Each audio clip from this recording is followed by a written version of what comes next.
Para saudara yang dikasihi Tuhan, hampir senada dengan Injil yang kita dengarkan pada hari Minggu kemarin.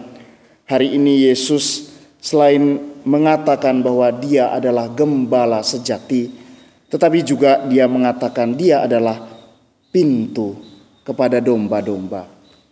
Mungkin bagi kita simbol pintu yang dipakai tidak terlalu berkesan atau ya, Yesus adalah pintu, tempat di mana kita harus melaluinya.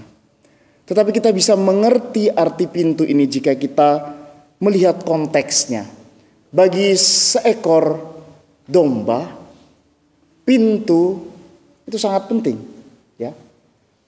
Pada sore hari, ya, ketika hari mulai malam, gembala akan menuntun domba-domba masuk ke dalam kandang melalui pintu itu, di mana mereka akan menemukan tempat yang aman. Ya, karena pada malam hari akan datang binatang-binatang buas yang mengancam nyawa mereka. Pintu itu menjadi penting karena tempat mereka masuk ke dalam suatu keadaan di mana ada orang lain yang menjamin atau ada tempat yang menjamin keamanan mereka. Demikian pun ketika pagi datang, pintu dibuka. Domba-domba akan keluar untuk merumput, untuk melanjutkan hidup mereka, untuk mencari makanan, untuk merasakan sungguh-sungguh apa artinya hidup secara bebas. Jika kita memakai realitas ini ke dalam pengalaman kita sebagai orang-orang yang terpanggil, ini sangat dalam, ya, para frater dan suster. Masuk melalui pintu ke dalam kandang berarti dengan pembaktian kita dipanggil untuk masuk ke dalam realitas Tuhan, realitas ilahi.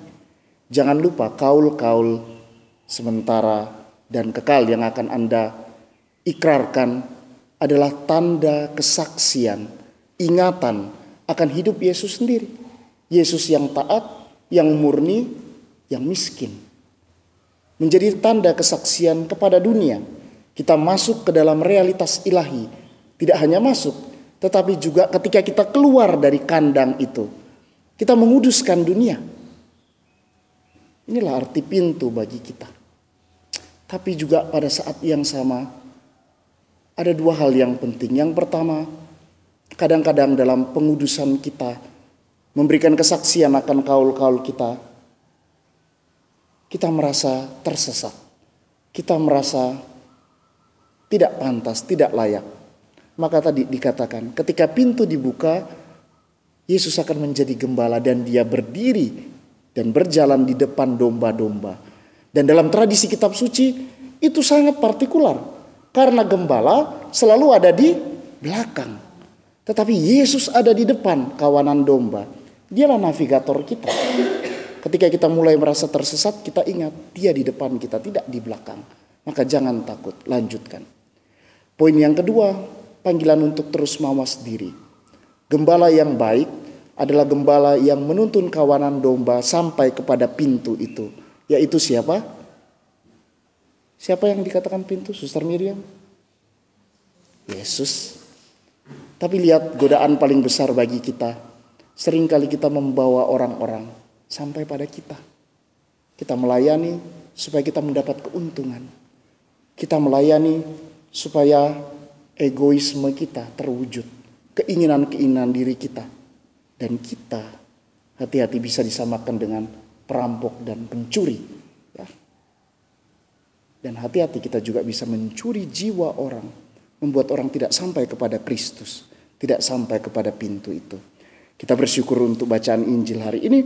Dan kita berdoa agar dari hari ke hari kita semakin rendah hati untuk setia kepada Kristus dan lebih lagi membawa semakin banyak orang sampai kepada pintu yang sejati yaitu Kristus. Tuhan memberkati.